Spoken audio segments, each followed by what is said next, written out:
Sir আসসালামু আলাইকুম।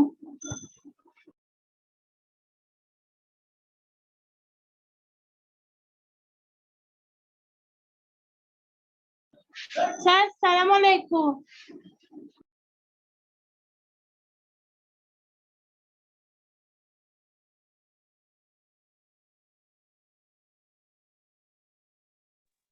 Sir আসসালামু আলাইকুম।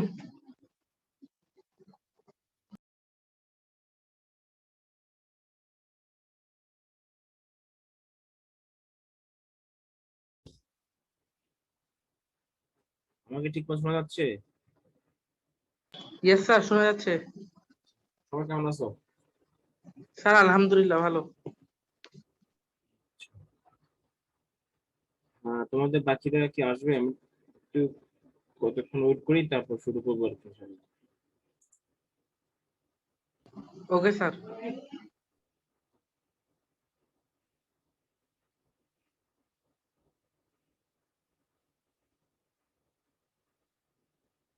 আজকে আমরা অধ্যায় 12 নিয়ে আলোচনা করবো, ঠিক আছে? অধ্যায় 12। Okay sir.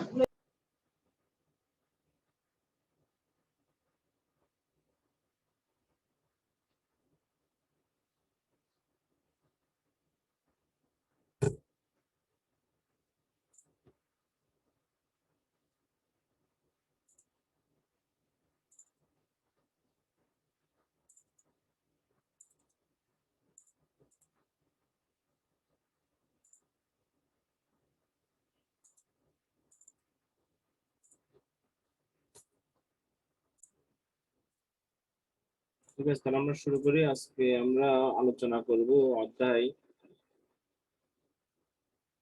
12 নিয়ে, ঠিক আছে? অধ্যায় 12 নিয়ে আমরা আলোচনা করব। অধ্যায় 12 এর নাম হচ্ছে প্রাত্যহিক জীবনে বিজ্ঞান।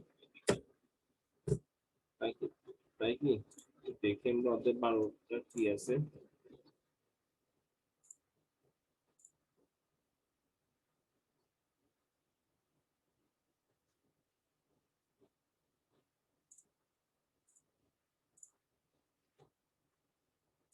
অধ্যায় 12 নিয়ে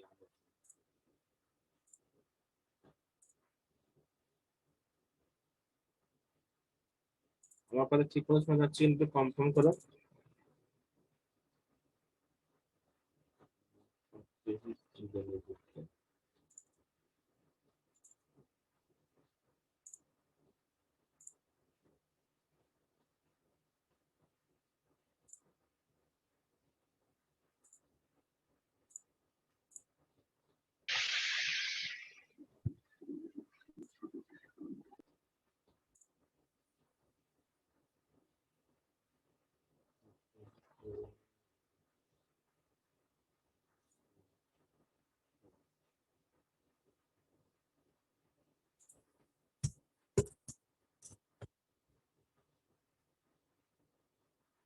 প্রাত্যহিক জীবনের তড়িৎ আমরা এখানে একটু এডিট করতে হবে। সেটা হচ্ছে যে এখানে তড়িৎ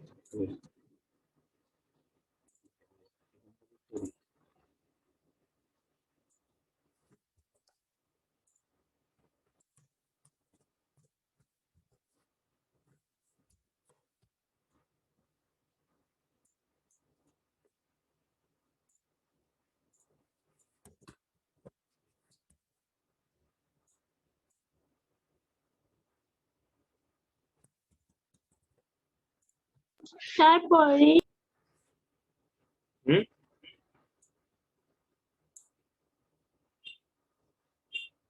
বুঝি না কি বলছে। স্যার কিছু না।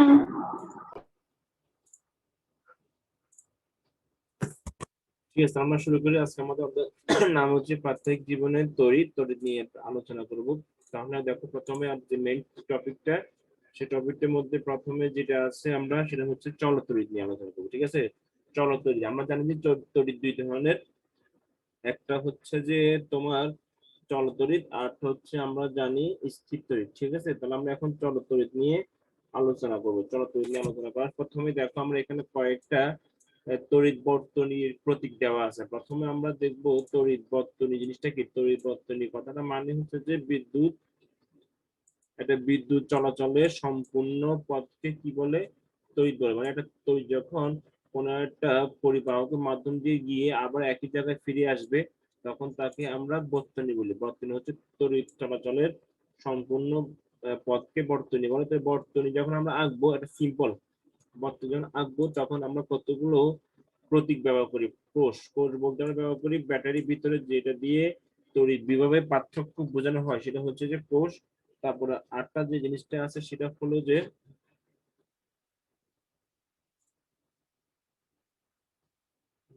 তারপর হচ্ছে ব্যাটারি। ঠিক আছে, দেখো ব্যাটারি হচ্ছে কোন জিনিসটা, ব্যাটারি হচ্ছে যে তোমার যে জিনিসটা দিয়ে আমরা বর্তনীর তড়িৎ প্রবাহটা কি রাখবো, বজায় রাখবো, সেটা হবে কি বর্তনী। ঠিক আছে, সেটা হবে কি বর্তনী, যেটা আমরা তড়িৎ প্রবাহ নিয়ে তড়িৎ প্রবাহ বজায় রাখবো, সেটা হচ্ছে বর্তনী।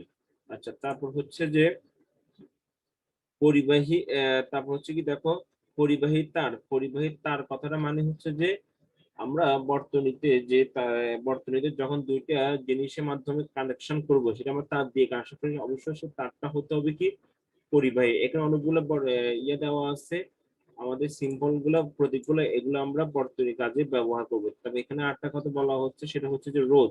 রোধ কথাটা মানে কি, রোধ কথাটা মানে হচ্ছে যে রোধ কথার মানে হচ্ছে যে আমরা যে রোধটা ইউজ করি, রোধ হচ্ছে যে তোমার পরিবহনকে, বিদ্যুৎ পরিবহনকে বাধা দেয়। বিদ্যুৎ পরিবহনকে যে বাধা দেয় সেটা হচ্ছে কি রোধ। বিদ্যুৎ পরিবহনকে বাধা দেয়। তাহলে রোধ আবার দুই প্রকার, একটা হচ্ছে স্থির রোধ, আরটা হচ্ছে যে তোমার স্থির রোধ, আরটা হচ্ছে পরিবর্তনশীল রোধ। স্থির রোধ মানে বলতে কোনটা বোঝাচ্ছি আমরা, স্থির রোধ বলতে আমরা ওই জিনিসটাই বোঝাচ্ছি যে রোধটা তোমার ফিক্সড মান, মানে মনে করো রোধের এক হচ্ছে ওহম, মানে ওই একের বাহিরে আর কোনো প্রবাহকে সে বাধা দিবে না, মানে এক পরিমাণ বাধা দিবে, সেটা হচ্ছে স্থির রোধ, মানে এই মানটা ফিক্সড। আর যেমন আমরা বললাম একটা লাইটের ওয়াট হচ্ছে 5 ওয়াট, 10 ওয়াট, 20 ওয়াট, যেমন ফিক্সড, তেমনি রোধের মান এরকম 5 ওহম, 10 ওহম, এরকম ফিক্সড মান। আবার পরিবর্তনশীল রোধ কি, পরিবর্তনশীল হচ্ছে যে এটার মান, রোধের একটা রেঞ্জ আছে, ধরো 5 থেকে 10, তবে আমরা সেটাকে আমাদের ইচ্ছা মতন চেঞ্জ করতে পারি। 5 থেকে 6, 6 থেকে 7 করতে পারি, আবার 7 থেকে আবার কমিয়ে আনতে পারি। সেটা হচ্ছে যে তোমার স্থির রোধ, পরিবর্তনশীল রোধকে বলি। আবার এখানে বলছে রেজিস্টর। রেজিস্টর মানে হচ্ছে ইংলিশের নাম, রেজিস্ট্যান্স বলা হয়। আচ্ছা, আর হচ্ছে এসি কারেন্টের উৎস, এসি তড়িৎ উৎস। হ্যাঁ, বুঝি নাই। এসি তড়িৎ উৎস কোনটা, এসি তড়িৎ হচ্ছে যে আমরা যে কারেন্টগুলো ব্যবহার করি বাসা বাড়িতে, সেটা হচ্ছে এসি কারেন্ট। এসি মিন্স হচ্ছে এসি কারেন্ট বলি না, এসি হচ্ছে যে অল্টারনেটিভ কারেন্ট। এই হচ্ছে অল্টারনেট, সি হচ্ছে কারেন্ট, তাহলে এসি পূর্ণ হচ্ছে অল্টারনেট কারেন্ট। তার মানে আমরা এসি যে কারেন্ট গুলো ইউজ করি তার সিম্বল হচ্ছে এইটা। গ্যালভানোমিটার, গ্যালভানোমিটারটা কখন ইউজ করা হয়, তুমি যেহেতু নাম দেখতেছো গ্যালভানোমিটার, মিটার মানে কি এটা একটা মান দেয়। তাহলে গ্যালভানোমিটার হচ্ছে কোনটা, যে তড়িৎ বীক্ষণ এখানে উপস্থিত আছে কিনা এটা বোঝানোর জন্য গ্যালভানোমিটার ইউজ করা হয়। তারপর আমরা তড়িৎ প্রবাহ মাপার জন্য ইউজ করি অ্যামিটার, যাকে এ দ্বারা প্রকাশ করা হয়, বা এটা একটা সিম্পল সিম্বল। আর ভোল্টমিটার, যেটা হচ্ছে বিভব পার্থক্য মাপার জন্য। ভূ সংযোগ হচ্ছে কি, আমরা জানি যে ভূ সংযোগ দ্বারা কাকে বোঝায়, ভূ সংযোগ হচ্ছে যে আমরা অতিরিক্ত তড়িৎ প্রবাহ, যেহেতু প্রত্যেকটা বস্তু একটা অতিরিক্ত বিষয়টা কাজ করবে, তবে অতিরিক্ত সংযোগটা, অতিরিক্ত তড়িৎ প্রবাহ যেন মাটিতে চলে যায়, সেজন্য আমরা ভূ সংযোগ দিয়ে থাকি। তাহলে ওই ভূ সংযোগ দেওয়ার জন্য যে সিম্বলটা ইউজ করে সেটা হচ্ছে এটা।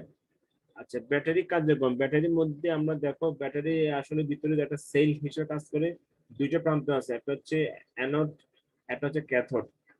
তো অ্যানোড থাকে বহিরাংশে, আর ক্যাথোড থাকে মাঝখানে, আর ভিতরে হবে ইলেকট্রোলাইট। আমরা তড়িৎ বিশ্লেষণ যখন করবো তখন এটা আমরা ভালো করে বুঝতে পারবো। তোমরা একটু পড়ে দেখো কি বলছি। আমরা সবাই আমাদের দৈনন্দিন জীবনে টর্চ লাইটে বা মোবাইল ফোনে ব্যাটারি সেল ব্যবহার করি। সাধারণত কথাবার্তায় একটি সেলের জন্য ব্যাটারি শব্দটি ব্যবহার করলেও বিজ্ঞানের ভাষায় ব্যাটারি বলতে একাধিক কোষের সমন্বয়কে বোঝানো হয়। এই যে আমরা সেল বললাম না, এই সেল বা কোষ, একাধিক কোষের সমন্বয়ে একটা ব্যাটারি তৈরি করা হয়। একটি তড়িৎ ব্যাটারি বলে উল্লেখ করলেও প্রকৃতপক্ষে ব্যাটারি হলো একাধিক তড়িৎ কোষের সমন্বয়। ব্যাটারি সেলে ব্যবহারের জন্য তড়িৎ শক্তি জমা থাকে। চিত্রের মধ্যে একটা ব্যাটারি দেওয়া আছে, ব্যাটারিতে তিনটি অংশ থাকে, একটা হচ্ছে ক্যাথোড, অ্যানোড, আর মাঝখানে যেটা থাকবে সেটা হচ্ছে ইলেকট্রোলাইট। ব্যাটারি সেলের রাসায়নিক বিক্রিয়া অ্যানোড থেকে ইলেকট্রন সরিয়ে ক্যাথোডে জমা হয়। লাইনটা খেয়াল করো। রাসায়নিক ব্যাটারি সেলের রাসায়নিক বিক্রিয়ায় কি হয়, রাসায়নিক বিক্রিয়ায় হয় যে রাসায়নিক বিক্রিয়ায় অ্যানোড থেকে ইলেকট্রনটা অ্যানোড থেকে ইলেকট্রনটা, এই যে অ্যানোড থেকে ইলেকট্রনটা কোথায় যাবে? ক্যাথোডে। ক্যাথোডে জমা হয়, এর ফলে ক্যাথোড এবং অ্যানোডের মধ্যে তড়িৎ বিভব পার্থক্য তৈরি হয়। আমরা জানি যে তড়িৎ প্রবাহের জন্য অবশ্যই তড়িৎ বিভব পার্থক্য থাকতে হবে। একটা জায়গা থেকে আরেকটা জায়গায় যদি বিদ্যুৎ প্রবাহ করতে হয়, তাহলে দুইটির মাঝখানে তড়িৎ বিভবের পার্থক্য অবশ্যই থাকা প্রয়োজন। তাহলে এই অবস্থায় অ্যানোড এবং ক্যাথোডকে পরিবাহী তার দ্বারা সংযুক্ত করলে ক্যাথোডের ইলেকট্রনগুলো অ্যানোডে প্রবাহিত হবে। মেইনলি এখানে অ্যানোড থেকে ক্যাথোডে ইলেকট্রন প্রবাহ হয়, তার মানে একটা ইলেকট্রন ঘাটতি দেখা দেয়। তাহলে আমরা যখন এই তারকে পরিবাহী তার দ্বারা কোনো একটা লাইট বা ফ্যান বা যে কোনো একটা বস্তু যোগ করব, তখন সেগুলো কি হবে? অ্যানোড থেকে ক্যাথোডে পরিবাহী তার দ্বারা যোগ করলে এগুলো ইলেকট্রন গুলো প্রবাহ হবে। আমরা জানি যে ইলেকট্রন প্রবাহ মানে হচ্ছে তড়িৎ প্রবাহ। ঠিক আছে। আবার দেখো এখানে কি বলছে, সরি, অ্যানোড ও ক্যাথোডে পরিবাহী তার দ্বারা সংযুক্ত করলে ক্যাথোডে ইলেকট্রন গুলো অ্যানোডে প্রবাহিত হবে। ইলেকট্রন প্রবাহের বিপরীত দিক কি হয়?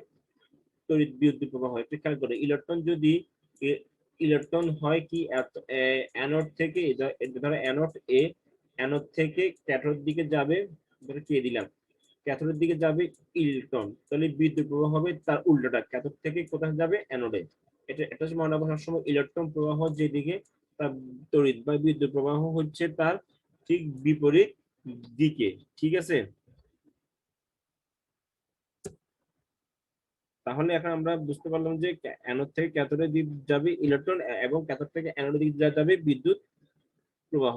আচ্ছা, এখন আমরা দেখব যে ইলেকট্রন সার্কিট বা বর্তনী কাকে বলে। আমরা দুই ধরনের বর্তনী দেখতে পাই, একটা হচ্ছে সিরিজ বর্তনী, আরটা হচ্ছে সমান্তরাল বর্তনী। একটু খেয়াল করো এইখানে একটু খেয়াল করো, সিরিজ ব্যাটারি সেল কথাটা মানে কি? ব্যাটারি সেলকে আমরা জানি যে কয়েকটা ব্যাটারি সেল মানে একটা ব্যাটারি তৈরি হয়। তাহলে এখানে দেখো একটা ব্যাটারি, এখানে দুইটা ব্যাটারি, এখানে তিনটে ব্যাটারি। তাহলে দেখো তো এখানে ব্যাটারি সেল গুলাকে লাগানো হলে ব্যাটারি বিভব যোগ হয়, অর্থাৎ ব্যাটারি সেল 1.5 ভোল্ট হলে দুটি ব্যাটারি হলে 3 ভোল্ট, তিনটে হলে 4.5 ভোল্ট। দ্যাট মিনস হচ্ছে যে এখানে আমরা যদি প্রথম ব্যাটারি সেলে বিভব পার্থক্য যদি 1.5 ধরি, তাহলে প্রতিটার জন্য 1.5 ভোল্ট, তাহলে এখানে হবে 3 ভোল্ট, যেহেতু 1.5 এবং 1.5। ঠিক আছে। আর এখানে হচ্ছে 1.5 আর 1.5 মানে 4.5, তার মানে তিনটা ব্যাটারি সেলকে যোগ করে একটা ব্যাটারি তৈরি করা হয়, যার মানে হচ্ছে এটা লাস্টেরটা হচ্ছে কি 4.5 ভোল্টের একটা ব্যাটারি। এখন দেখো এখানে যেটা দেখানো হচ্ছে যে 4.5 ভোল্ট যে লেখাটা দেখা যাচ্ছে, এটা আসলে একটা ভোল্ট মিটার। যেহেতু ভোল্ট মিটারে বিভব পার্থক্য শো করে, তাহলে এটা হচ্ছে একটা কি মিটার? এটা হচ্ছে একটা ভোল্ট মিটার। ঠিক আছে। আচ্ছা, এখন এটা হচ্ছে সিরিজ ব্যাটারি সেল বলা হয়। এটা সিরিজ ব্যাটারি সেল কেন? দেখো একটু খেয়াল করো, প্রথমটার সাথে দ্বিতীয়টা, দ্বিতীয়র সাথে তৃতীয়টা পাশাপাশি যোগ করা হয়েছে। তাহলে পাশাপাশি যখন অ্যাড করা হয়, তখন সেটা হচ্ছে সিরিজ বা শ্রেণী, পাশাপাশি ভাবে অ্যাড করা যায়। দেখো প্রথমে একটা পাশে আরেকটা যোগ করা হচ্ছে, আরেকটা পাশে তার আরেকটা যোগ করা হচ্ছে, তার মানে তিনটা ব্যাটারি পাশাপাশি যোগ করলে সেটা হবে সিরিজ ব্যাটারি সেল। সমান্তরাল ব্যাটারি সেলটা খেয়াল করো, সমান্তরাল ব্যাটারি সেল মানে কি? কয়েকটি সেল সমান্তরাল। যেমন দেখো এখানে এই উপরের চিত্রের সাথে এটা পার্থক্য কি দেখো, এখানে উপরের চিত্রের সাথে দেখো যখন তিনটে ব্যাটারি ছিল, দেখো মাইনাসের সাথে প্লাস যুক্ত হয়েছে, মাইনাসের সাথে প্লাস যুক্ত হয়েছে, তার মানে দেখো এর মাইনাস এর প্রথম ব্যাটারি মাইনাসের সাথে দ্বিতীয় ব্যাটারির প্লাস যুক্ত হয়েছে, আবার দ্বিতীয় ব্যাটারি মাইনাসের সাথে থার্ড ব্যাটারির প্লাস যুক্ত হয়েছে। কিন্তু যদি এইভাবে যুক্ত করা হয় প্লাস মাইনাস, তাহলে সেটা হবে কি? শ্রেণী সিরিজ ব্যাটারি সেল। আর দেখো সরি, সমান্তরাল ব্যাটারি সেলটা খেয়াল করো, এই তিনটে ব্যাটারি, এখানেও যেমন তিনটে ব্যাটারি, উপরেও তিনটে ব্যাটারি। দেখো প্রথম ব্যাটারির সাথে দ্বিতীয় ব্যাটারি এবং তৃতীয় ব্যাটারি, দেখো প্রথম ব্যাটারির প্লাসের সাথে দ্বিতীয় ব্যাটারি প্লাস, দ্বিতীয় ব্যাটারি প্লাসের সাথে তৃতীয় ব্যাটারি প্লাস, আবার প্রথম ব্যাটারি মাইনাসের সাথে দ্বিতীয় ব্যাটারি মাইনাস, দ্বিতীয় ব্যাটারি মাইনাসের সাথে প্রথম ব্যাটারি প্লাস যুক্ত করা হয়েছে। তার মানে এর সাথে এটা পার্থক্য কি? এর সাথে এটা পার্থক্য হলো এই যে এটা সমান্তরাল বর্তনী আর ওটা হচ্ছে কি বর্তনী? শ্রেণী বর্তনী। ঠিক আছে। ঠিক যখন এখন আমরা এটাকে সেল বলতেছি কেন? যেহেতু এগুলো তোমার ব্যাটারি সেল দ্বারা গঠিত, এই জন্য সিরিজ ব্যাটারি সেল বলা হয়। এখন আমরা দেখবো শ্রেণী বর্তনী কি আর সমান্তরাল বর্তনী কি। সেম কথা, দেখো শ্রেণী সার্কিট। সার্কিট হচ্ছে ইংলিশ শব্দ, সেটা হচ্ছে কি বর্তনী। তাহলে সিরিজ বর্তনী কোনগুলো? দেখো সিরিজ বর্তনী হচ্ছে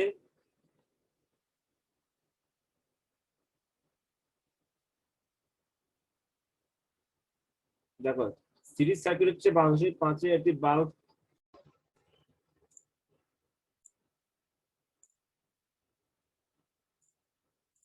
তাহলে আমরা যেটা দেখবো সেটা হচ্ছে যে শ্রেণী সার্কিট। ঠিক আছে, শ্রেণী সার্কিটের মধ্যে আমরা কি দেখতে পাচ্ছি? শ্রেণী সার্কিটের মধ্যে আমরা দেখতে পাচ্ছি যে একটা ব্যাটারি সেলের সাথে তিনটা তিনটা লাইট যুক্ত করা আছে। তো এই তিনটা লাইট তিনটা লাইট দেখো। এখন এখানে একটা ব্যাটারি দেওয়া আছে, মানে একটা ব্যাটারি সেল দেওয়া আছে। তাহলে এই যে শ্রেণী সার্কিটে 12.5 চিত্রটা খেয়াল করো। 12.5 একটি বাল্ব অনেক উজ্জ্বলভাবে জ্বলবে, কিন্তু একটি বাল্ব অনেক উজ্জ্বলভাবে জ্বলবে, কিন্তু দুইটি বা তিনটি বাল্ব লাগানো হলে বিদ্যুৎ প্রবাহ আনুপাতিকভাবে কমে যাবে বলে বাল্বগুলো অনুকূলভাবে জ্বলবে। সিরিজ সার্কিট একটি সুইচ লাগানো হলে সুইচ অফ করার সাথে সাথে সবগুলো বাল্ব একসাথে নিভে যাবে। কথাটা খেয়াল করেছে? বলছে যে এখানে যখন আমি শ্রেণী বর্তনীটা যখন ইউজ করব, তখন যদি একটা লাইটের সাথে যদি বাকিগুলা সুইচ ব্যবহার করা হয়, তাহলে একটা অফ করে বাকিগুলো কি হবে? অফ হয়ে যাবে। সমান্তরাল বর্তনীর ক্ষেত্রে কি হবে? সমান্তরাল বর্তনী খেয়াল করো। সমান্তরাল বর্তনী সার্কিটে 12.6 থাকে, এটা সমান্তরাল বর্তনী। তাহলে সমান্তরাল বর্তনীর ক্ষেত্রে কি হচ্ছে? আমরা যখন যতগুলো বাল্ব লাগানো হয় সবগুলো দুই প্রান্তের ব্যাটারি সেল থেকে সমান বিভব পার্থক্য প্রয়োগ করা হয় এবং সবগুলো বাল্ব সমান জ্বলবে। মানে পার্থক্য হচ্ছে দেখো শ্রেণী বর্তনীর ক্ষেত্রে, এখানে দেখো শ্রেণী বর্তনীর ক্ষেত্রে প্রথমে বাল্ব, এখানে একটা বাল্ব থাকলে প্রথমে দেখো এই বাল্বটা একটু বেশি জ্বলবে, এটা আর একটু কম, এটা আরো কম, তারপর এটা একবারে খুব কম জ্বলবে। সেটা হচ্ছে তোমার শ্রেণী বর্তনীর ক্ষেত্রে। তাহলে শ্রেণী বর্তনীর ক্ষেত্রে একটা লাইট অফ করলে সবগুলো লাইট বন্ধ হয়ে যাবে। কিন্তু সমান্তরাল বর্তনীর ক্ষেত্রে ব্যাপারটা তেমন না। সমান্তরাল বর্তনীর ক্ষেত্রে প্রত্যেকটা বাল্বের জন্য আলাদা সুইচ লাগে, প্রত্যেকটা আলাদাভাবে জ্বালানো হয় এবং নামানো সম্ভব। সেই জন্য আমাদের বাসা বাড়িতে যে সার্কিট কানেকশন থাকে সেটা হচ্ছে সমান্তরাল বর্তনী। ব্যাটারি সেলের বিভব পার্থক্য সবসময় সমান থাকে বলে এগুলো ডিসি সাপ্লাই বলা হয়। আমাদের বাসায় যে বৈদ্যুতিক লাইট সাপ্লাই দেওয়া হয় সেগুলো হচ্ছে প্রতি সেকেন্ডে 50 বা ধনাত্মক থেকে ঋণাত্মক বিভাবে পরিবর্তিত হয়, সেগুলোকে বলা হয় এসি কারেন্ট, যাকে আমরা বলি অল্টারনেটিং কারেন্ট। এটি সাধারণত ব্যাটারি সেল বিভব পার্থক্য মাত্র 1.5 ভোল্ট। এই যে এইগুলো পার ব্যাটারি হচ্ছে 1.5 ভোল্টে, কিন্তু আমরা বাসাবাড়ি যে কারেন্ট গুলো ইউজ করি সেই তুলনায় আমাদের বাসাবাড়ির কারেন্ট গুলো হচ্ছে প্রায় কত? বিদ্যুৎ সাপ্লাই 220 ভোল্ট। এখানে উল্লেখ্য বিদ্যুৎ প্রবাহ 50 ভোল্ট থেকে বেশি হলে আমরা সেটি অনুভব করতে পারি। 220 ভোল্ট সাপ্লাই অনেক বড় ইলেকট্রিক শক খাওয়া সম্ভব, তাই এবং ইলেকট্রনিক শকের কারণে শরীরের ভিতর দিয়ে যথেষ্ট বিদ্যুৎ প্রবাহ মানুষের মৃত্যু হতে পারে। লাইনটা দেখো যে আমরা বিদ্যুৎ প্রবাহ মাত্র 50 ভোল্ট পর্যন্ত বেশি, মানে আমরা 50 ভোল্ট পর্যন্ত আমরা অনুভব করতে পারি না। 50 ভোল্ট বেশি হলে এটা আমাদের জন্য অনুভব বিষয়। বাড়িতে পরিবর্তনী নকশা এবং হাউস ওয়ারিং। এখানে দেখো মেইন কারণ হচ্ছে, দেখো এখানে একটু প্রথম তিনটা জিনিস বুঝে নাও। নীল কালার যেটা সেটা হচ্ছে নিউট্রাল, লালটা হচ্ছে লাইট, মানে হচ্ছে লাইট লাইট হচ্ছে মানে কি আমরা যাকে বলি ফেজ বলি, যাকে আমরা কি বলি? ফেজ বলি, ফেজ। তারপরে এইদিকে দেখা যাচ্ছে যে ভূ সংযোগ, ঠিক আছে, মানে নিউট্রাল। এখন দেখো বিদ্যুৎ উৎস, বিদ্যুৎ মানে আমরা যে পৃথিবী লাইন থেকে দুইটা লাইন আসে, একটা হচ্ছে যে নিউট্রাল লাইন আর একটা হচ্ছে লাইন মানে ফেজ লাইন বলে। এখন দেখো প্রথমে এটা মিটার থেকে এসে আবার মিটারে ফেজ লাইন দুটো ঢুকবে, আবার সেখান থেকে ফেজ লাইন দুটো বের হবে, ফেজ আর নিউট্রাল দুটো বের হবে। এখন দেখো এটা হচ্ছে মেইন সুইচ, নীলটা হচ্ছে নিউট্রাল, লালটা হচ্ছে কি তোমার মেইন লাইন ফেজ বলে। আচ্ছা আমরা ফেজ বললে বুঝবো। এখন দেখো প্রথমে এখান থেকে খেয়াল করো নিউট্রালটা প্রথম কোথায় গেছে। এখানে দেখো প্রথমে নিউট্রালটা এদিকটা আসলো, আর লাইন দেখো প্রথম লাইনটা খেয়াল করো, লাইনটা আসলো কোথায়? প্রথম লাইনটা আসলো এখানে 5 এম্পিয়ার। এটা 5 এখানে যে সিম্বলটা দেওয়া হচ্ছে সেটা হচ্ছে একটা কিসের জানো? এটা ফিউজ, যে এখানে যে বক্স আকারে দেওয়া হচ্ছে ফিউজ, মানে এদিক থেকে যদি 5 অ্যাম্পিয়ার বেশি কারেন্ট যায় তাহলে এটা ডিসকানেক্ট হয়ে যাবে। তাহলে দেখো প্রথম লাইনটা এসে লাইটে যুক্ত হলো, আবার এখান থেকে নিউট্রালটা এসে কোথায় যুক্ত হলো, লাইটে, আবার নিউট্রালটা ফ্যান, মানে প্রত্যেকটা জিনিস একটা লাইন একটা নিউট্রাল থাকবে। তাহলে লাইন এবং নিউট্রালের মাঝখানে থাকবে আমাদের ডিভাইসটা, দেখছো? আবার এখানে দেখো লাইন এবং নিউট্রাল মাঝখানে থাকবে কি আমাদের ডিভাইসটা, তাহলে আমাদের ফ্যান লাইটটা জ্বলবে। আচ্ছা, এবার আসো এই একটা লাইন আবার এদিকে আসলো, সেই লাইনটা আসলো দেখো সকেটে। সকেট যখন আসলো, তুমি সকেট থেকে অনেকগুলো লাইন নিতে পারো। দেখো একটা সকেট থেকে সুইচে গেছে, এই একটা সুইচ, আবার এই একটা সুইচ, ঠিক আছে? এরা আলাদা আলাদা সুইচ করে পুরোটা একটা বোর্ড তৈরি করা হচ্ছে সকেট। সেখান থেকে আমরা আবার লাস্টে দেখো একটা কি দিচ্ছে, ভূসংযোগ, মানে অতিরিক্ত কারেন্টটা সেগুলো কি হবে, সেগুলা চলে যাবে, চলে যাবে কোথায়, যেটা অতিরিক্ত আমাদের ভূমিতে চলে যায়, যাকে আমরা ভূসংযোগ বলি। আচ্ছা, এবার এবার সমাজের সেটা হচ্ছে তড়িৎ বিশ্লেষণটা। কোন দ্রবণের মধ্যে যদি বিদ্যুৎ প্রবাহিত করে একে একে অন্যের এর অণুগুলোকে ধনাত্মক এবং ঋণাত্মক অংশে বিভক্ত করার পদ্ধতি তড়িৎ বিশ্লেষণ বলে। এটা খেয়াল করে কি বলছে, কোন দ্রবণের মধ্যে দিয়ে, দ্রবণটা যে কোনো কিছু হতে পারে, কোন দ্রবণের মধ্যে দিয়ে বিদ্যুৎ বা তড়িৎ প্রবাহিত করে, ওই দ্রবণের মধ্যে তড়িৎ প্রবাহিত করে ধনাত্মক এবং ঋণাত্মক গুলো অংশকে আলাদা করার নাম হচ্ছে কি, তড়িৎ বিশ্লেষণ বলে। তড়িৎ বিশ্লেষণ দ্রবণের যে দ্রব দুইটাকে দুই ভাগে ভাগ করা যায়, একটা হচ্ছে তড়িৎ দ্রব বা যেগুলো হচ্ছে লিকুইড আর কি, তড়িৎ বিশেষ পদার্থ। আবার আমরা আগে দেখেছি যে দুটি পরিবাহকের দুই পাশে ব্যাটারি সেল দিয়ে বিভব পার্থক্য তৈরি করে পরিবাহকের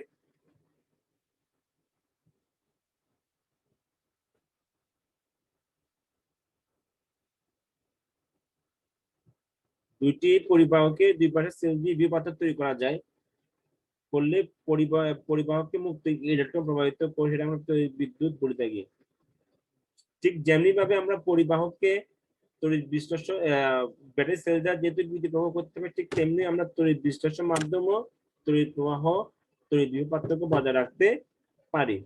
ঠিক আছে, এগুলো তড়িৎ বিশ্লেষণ কোর্সের ব্যাখ্যা, এগুলো তোমরা একটু পড়ে নিবা। এখন দেখো এটা খেয়াল করো, এখানে কি দেওয়া আছে, একটা তড়িৎ বিশ্লেষণের উদাহরণ দেওয়া আছে। এখানে একটা অ্যানোড একটা ক্যাথোড দেওয়া আছে, এটা হচ্ছে অ্যানোড, কালোটা, এটা হচ্ছে ক্যাথোড, ঠিক আছে? আর ভিতরে যে দ্রবণগুলো দেখা যাচ্ছে সেটা হচ্ছে কি, কপার সালফেট দেওয়া আছে। তাহলে কপার সালফেট থেকে কপার আলাদা হয়ে সালফেট গুলো আলাদা হয়ে যায় কেন, এই যে বিদ্যুৎ প্রবাহ, এই দেখো ক্যাথোডে আমরা, অ্যানোডে আমরা দিচ্ছি পজিটিভ, আর ক্যাথোডে দিচ্ছি আমরা নেগেটিভ। তার মানে এখানে পজিটিভ চার্জ গুলো জমা হচ্ছে কোথায়, অ্যানোডে। অ্যানোডে পজিটিভ চার্জ গুলো জমা হচ্ছে। তাহলে এই কপার সালফেটটা ভেঙে একটা পজিটিভ হবে, একটা কি হবে, নেগেটিভ হবে।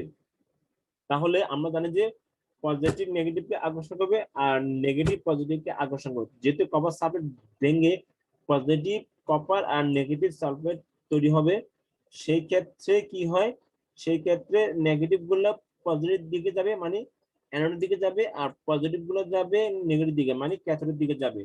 তার মানে একটা তড়িৎ পার্থক্য তৈরি হবে। তার মানে আমরা একটা জিনিস তৈরি হতে, একটা তড়িৎ বিভব পার্থক্য এখানে বজায় থাকতেছে, তাহলে কন্টিনিউ জিনিসটা চলতে থাকবে। আচ্ছা, তারপরে আমরা দেখতেছি যে এই জায়গায় প্রাত্যহিক জীবনে তড়িৎ বিশ্লেষণের গুরুত্ব। তড়িৎ বিশ্লেষণ করে একটি ধাতুর উপর অন্য কোন ধাতুর প্রলেপ দেওয়াকে তড়িৎ প্রলেপন বলে। সাধারণত কোনো কম দামি ধাতু যেমন তামা, লোহা, ব্রোঞ্জ ইত্যাদি দিয়ে তৈরি জিনিসগুলোকে জলবায়ু থেকে রক্ষা করার জন্য কিংবা সুন্দর দেখানোর জন্য সেগুলোর উপর সোনা, রূপা, নিকেল এরকম মূল্যবান ধাতু প্রলেপ দেওয়া হয়। তার মানে একটা প্রলেপ মানে রং করার মতো একটা প্রলেপ দেওয়া হয়, তো সেই প্রলেপকে আমরা বলি তড়িৎ প্রলোভন। এই তড়িৎ প্রলোভন দেওয়া হয় তড়িৎ বিশ্লেষণের মাধ্যমে, ঠিক আছে? আচ্ছা, যে ধাতব বস্তুকে পুরো দিতে হবে সেটি খুব ভালোভাবে পরিষ্কার করে ধুয়ে নিয়ে এটি পাত্রে রাখতে হবে, এটি হবে ক্যাথোড ইলেকট্রোড। আর যে ধাতুর প্রলেপ দিতে হবে তাকে অ্যানোড করা হয়। তড়িৎ দ্রবণ হিসেবে যে ধাতু প্রলেপ দিতে হবে তা কোনো একটি লবণ দ্রবণ ব্যবহার করা হয়। একটি ব্যাটারি বা পাওয়ার সাপ্লাই ব্যবহার করে অ্যানোড থেকে ক্যাথোডে বিদ্যুৎ প্রবাহিত হলে ধাতুর তড়িৎ বিশ্লেষণের ফলে ক্যাথোডের রাখা ধাতুর বস্তুর উপর ধাতুর প্রলেপ পড়ে। উদাহরণস্বরূপ এখানে দেওয়া হলো, দেখো এই যে আমরা আমরা এই চামচের উপর একটা প্রলেপ দিব, তাহলে এই চামচের প্রলেপ দিলে এখানে যে খাঁটি সিলভারিন দণ্ড দেওয়া আছে, এটা অ্যানোড হিসেবে কাজ করতে হবে। মানে আমরা সিলভারিনটা করব, সিলভারের করব এর উপরে, চামচের উপরে, তাহলে এখানে খাঁটি সিলভার দণ্ড আর এখানে চামচ, মানে যেটা আমরা ব্যবহার যার প্রলেপ দিব সেটা রাখবো মাইনাসে, আর এটা রাখবো কোথায়, প্লাসে। তার মানে এখানে চামচের উপরে একটা প্রলেপ পড়ে যাবে। তড়িৎ মুদ্রণ, তড়িৎ প্রলেপের একটি বিশেষ পদ্ধতি ব্যবহার করে হর ব্লক মডেল ইত্যাদি তৈরি করা তড়িৎ মুদ্রণ বলে। তড়িৎ মুদ্রণের জন্য প্রথম লেখাটি সাধারণত টাইপ এ মোমের উপর ছাপা দেওয়া হয়, এর উপর কিছু গ্রাফাইট গুঁড়া ছড়িয়ে একে তড়িৎ পরিবাহী করা হয়। তারপর কপার সালফেট দ্রবণে এটি ক্যাথোড পাথ হিসেবে ডুবানো হয়। যেমন আমরা ফটোকপি মেশিন, এটা একটা তড়িৎ মুদ্রণের ব্যাপার, প্রিন্টিং একটা তড়িৎ মুদ্রণের একটি অংশ। আচ্ছা, এবার আসলে আমরা পড়বো ধাতু নিষ্কাশন ও শোধন। জিনিসটি কিছু খেয়াল করো, আমরা প্রথমে যে জিনিসটা এখানে দেখবো সেটা হচ্ছে যে, একটু দেখি,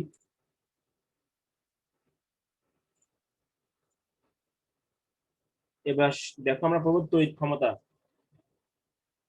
পদার্থবিজ্ঞানের ভাষায় কাজ কথা একটা সুনির্দিষ্ট অর্থ আছে, আর কাজ কাজ এবং শক্তি একক হচ্ছে কি, জুল। আমরা জানি শক্তি প্রয়োগ করে কাজ করা যায়, আর কাজ করা হার, হার মানে হচ্ছে পি ক্ষমতা ডিভাইড বাই সময়, মানে শক্তি ক্ষমতা ব্যবহার করা, মানে ডাব্লিউ সমান পিটি, এটাও বলা যায়। যাই হোক, বা কাজকে ক্ষমতা কাজকে সময় দ্বারা ভাগ করলে সেটা আমরা ক্ষমতা হিসেবে পেয়ে থাকি। তাহলে একক সময়ে সম্পূর্ণকৃত কাজকে ক্ষমতা বলে। মানে কোন তড়িৎ যন্ত্র প্রতি সেকেন্ডে যে পরিমাণ তড়িৎ শক্তি ব্যয় কিংবা অন্য শক্তির রূপান্তর, আমরা জানি যে এক শক্তি আর শক্তিতে রূপান্তর করা হয়, যেমন তড়িৎ শক্তি যান্ত্রিক শক্তি রূপান্তর করা যায়, তড়িৎ শক্তি আলো শক্তিতে রূপান্তর করা যায়। যেমন তড়িৎ শক্তি আলো শক্তিতে রূপান্তরের একটা বাস্তব উদাহরণ হলো লাইট। আমরা যে লাইট লাইট পাচ্ছি, আলো, হচ্ছে কি তড়িৎ শক্তি আলো শক্তিতে রূপান্তর। আবার তড়িৎ শক্তি যান্ত্রিক শক্তিতে রূপান্তর, সেটা বাস্তব উদাহরণ হলো কি, সেটা বাস্তব উদাহরণ হলো যে আমাদের বাসা মাথার উপর যে ফ্যান ঘুরছে, সেটা হচ্ছে কি তড়িৎ শক্তি থেকে যান্ত্রিক শক্তিতে রূপান্তর। তাহলে আমরা দেখো কিভাবে এটা হিসাব করবো। দেখো কিলোওয়াট, কিলোওয়াট হচ্ছে তড়িৎ ক্ষমতা একক, একক হিসেবে ব্যবহার করা হয় কোন রোধ বা তড়িৎ যন্ত্রের দুই পাশের পার্থক্য 1 ভোল্ট, যদি 1 ভোল্ট হলে যদি এর মধ্যে দিয়ে 1 অ্যাম্পিয়ার কারেন্ট প্রবাহিত হয়, তাহলে ওই যন্ত্রের ক্ষমতা হচ্ছে 1 ওয়াট। মানে 1 ওয়াট সমান হচ্ছে 1 ভোল্ট ইন্টু 1 অ্যাম্পিয়ার। যখন অনেক বেশি তড়িৎ ক্ষমতা ব্যবহৃত হয় তখন সেটাকে কিলোওয়াটে প্রকাশ করা হয়। তাহলে আমরা জানি যে 1000 ওয়ার্ডে আমরা জানি 1 কিলোওয়াট।